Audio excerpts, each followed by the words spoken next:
Are you having a drink? Shall I have him on? Yeah, go on then. Last into the den, are Rochdale-based Karen and Andy Turner. Being married and being in a business partnership, a lot of people it creates conflict, but with us, it doesn't tend to.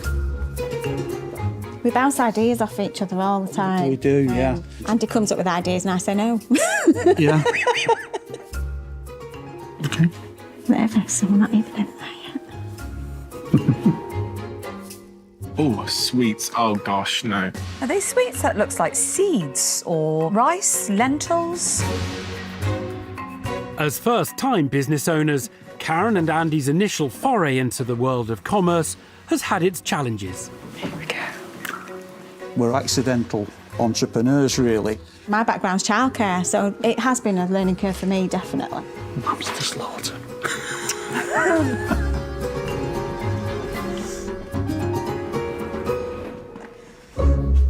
Hello, Dragons. My name's Karen, this is my husband Andy, and together we're here today to ask for £50,000 for 20% of our business, Kandy Kitchen Creations Limited. In 2017, we went on holiday to Canada and we visited some local markets, and we were struck by food products that were stacked in layers, sand art style. Inspired, we came back and developed our first few packs on the kitchen table. We booked into some markets and the feedback was really, really positive. To date, we've got 20 varieties of soup, stew and risotto. They're super simple to make and many just need 2.5 to 3 pints of water. We have 11 puddings as well, and they're also really tasty. We have over 40 garden centres, delis and farm shops stocking the product throughout the UK. We also continue to sell via our website and going to events, markets, etc. And we hope you're hungry because we've got some samples of our coconut curried lentil soup, Lakeland ginger shortbread and chocolate brownies. So who fancies being a soup dragon? Oh, boom, boom. Absolutely. A range of attractively packaged soups, stews and risottos, I feel a bit like Mrs. Overall. Thank you. plus selected desserts, is the offering from Karen and Andy Turner, How does this work? You literally just put it in a pan and add your water. who are seeking £50,000 in return for a 20% share in their ready-made meal business. I very rarely eat in the den, but this is exceptional. Thank you. My word, now there's a compliment. That is massive. Karen and Andy appear to have tickled Tuka Suleiman's taste buds. But will Sarah Davies demonstrate an appetite to invest? Andy, Karen, great innovative concept. So are you putting these together by hand? Yeah, everything's done by hand. However, we have recently invested in some weighing machinery, which will speed up the process quite significantly. Brilliant. So, when did you say you started the business? 2017. Do you want to talk me through each year's Each numbers year, so we yeah. get a feel? So 2017-18, we sold 508 packs, which was £2,000 with a net profit of £195. Yep. 18-19, we sold £12,000 worth with a net profit of £850. 19-20, 32,000 with a net profit of 4, and 2021, that was 40,000 with a net profit of 8,000. You know, this deserves more credit than your figures. Because the figures show that, you know, for some reason it hasn't worked in what I call a bigger business. Yeah. So, next year, what would be your turnover? We were looking at about 90,000, And net profit? about 20%. It's 20,000, say. Yeah. So with this new machinery, Yeah. how many of those can you make a week? I think around the 3,000 to 4,000 mark. So basically, 4,000, average price of what? Everything is £5 each. So next year, in full capacity going forward, you could do £1 million. Yes. Having already given their product a big thumbs up on taste, Tuka Suleiman has identified plenty of scope to increase production. Now, Deborah Meaden wants to find out more about how the pair devised their unusual moniker. So why Kandy Kitchen? Because that kind of makes you think sweets. It was a piece of marketing genius, Karen Andy. Kandy. Why say Karen and Andy when I can just say Kandy? Sometimes it does cause confusion, and that's why we've gone down the super simple branding for the product. OK. But not only does it call itself Kandy Kitchen, but it actually looks quite sort of sherbety. How attached are you to your branding? We've changed it 3 times in the last year, following feedback. I wrote down, when you were pitching, I wrote down that's a food tube. So I thought, actually, the brand really for me is like, it's the foob. That, for me, it does what it says on the tin. Can I say, I think foob is rubbish, but I think the thing you said before... I'm sorry, I can say that because I just said it. But I tell you what I do like. I like what you said, first of all. Food tube. I think that's great. All right, well, let's go food tube then. OK. So, what is your dream? You know, when you talk about those big, massive orders, it stops being the thing that you're doing at the moment.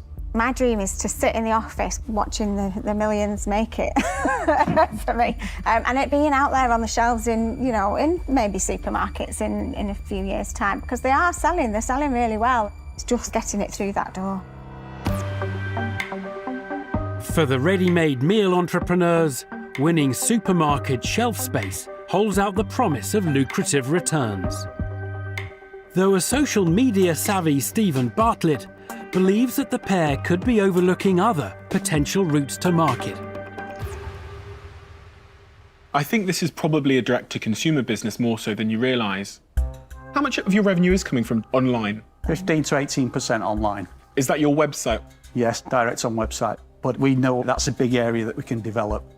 I was assuming the reason why you haven't tapped the direct-to-consumer market and the social media opportunities because it's maybe not in your skill set? It is definitely. I think that's fair to say. Yeah. And obviously, We're not complete technos. Okay. We can work a computer, we have Facebook, we have Instagram. You know, if you could get influencers to do a couple of Instagrams about this, showing how quickly and easy it is to use this to make great food, I think you could sell hundreds of thousands. Absolutely. The actual online side of things, that is definitely an area that we need to develop.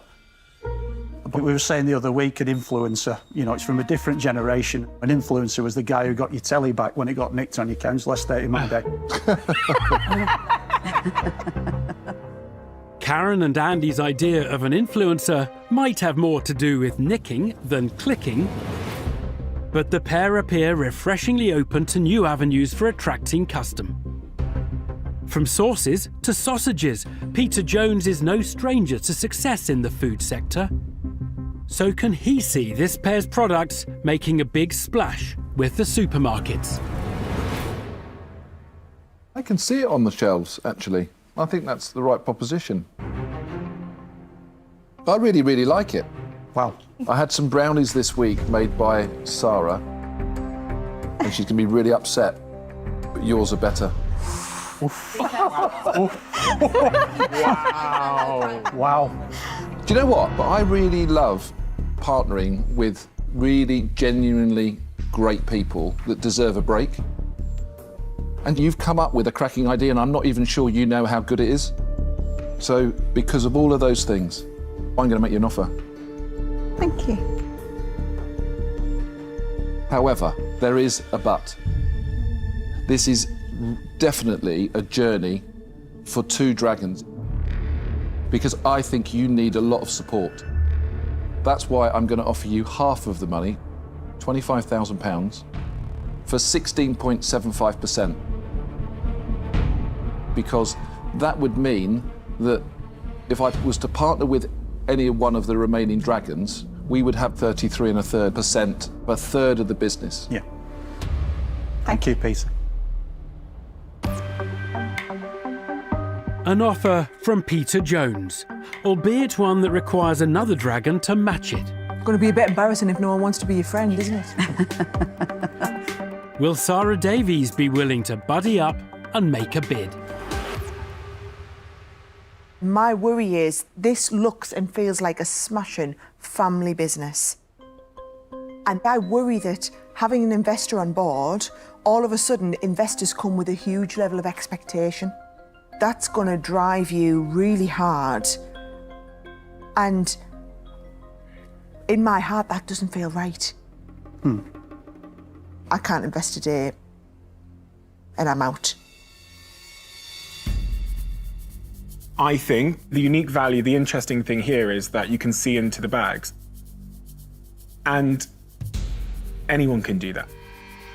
This isn't to take away from the business you have, but it does pose a big risk to me if this were to become at all interesting to any incumbent that sells pastas in sachets with all the ingredients included, just to reorganize the packaging in a different way to make it a little bit more compelling. I congratulate you for what you've done today, but I'm going to say that I'm out. Disappointment for Karen and Andy as a duo of dragons decline the deal. They already have a partial offer from Peter Jones. So will Deborah Meaden be prepared to join him in redeeming Readies for ready meals? There's lots of reasons why this is a great business. And you guys are a lot to do with that. But you are going to need help, you know, it is going to need a lot of work. Yeah. And 2 dragons in this instance could be better than 1. So, yeah, I would be happy to go on this journey and offer you half of the money, so that's 25,000, or if my calculations are right, 16.75% or as near as damn it. Wow. Thank you. Thank you. The den's 2 longest-serving dragons combine to make Karen and Andy a viable offer. £50,000 in return for a third of their business. Only Tuka Suleiman is yet to declare his hand.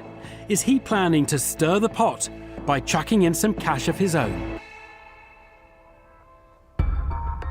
I love the fact that you've created something that probably is a little jewel that you don't really know what you've got. I know that Deborah wants it, I know Peter wants it, and I want it. I know sometimes 3 is too many, but there's a lot of work here to be done. If Deborah and Peter agree, but I'm willing to pay a third for 11%. Thank you, Tuka. Thank you. Peter and Deborah, is it a no or is it a yay? Do you know what? I think this is one where you could easily have 3 dragons. Not many times I'd ever say that. I agree. I mean, in this instance, I think it could really help catapult this business. So what that would mean is, if we were to partner the 3 of us, we would invest £16,667 each for 11% of the business. Yeah. Each. Can we go and have a chat? I don't think we need to, do we? Do we need to? No. No. We don't need to. I like you. You don't mess around, do you? She's the boss. She's the boss. We'd love to accept, thank you. Excellent. Fantastic. Excellent. Thank you. Thank you, dragons. Do you like the Food Tube as a brand? Hate it. They might not see eye to eye over a rebrand, Right, thank you. Thank you. Appreciated. Well done. but when it comes to striking a deal, investors and entrepreneurs are in perfect harmony. Karen and Andy leave the den with the £50,000 they were originally seeking and a dragon triumvirate with the cash, contacts and credibility to supercharge their soups business. Oh my word. I think I've just upset Peter Jones.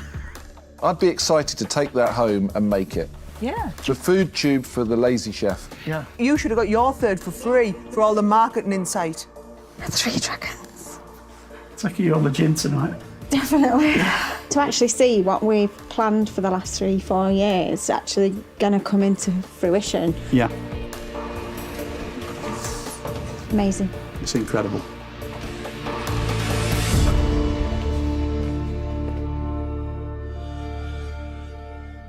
A heart as well as a stomach-warming conclusion to the day's business as Karen and Andy Turner convince a trio of dragons to invest in their homemade soups and stews. Their business might take time to come to the boil, but with Peter Jones, Deborah Meaden and Tuka Suleiman all on board, the couple certainly have all the right ingredients for success.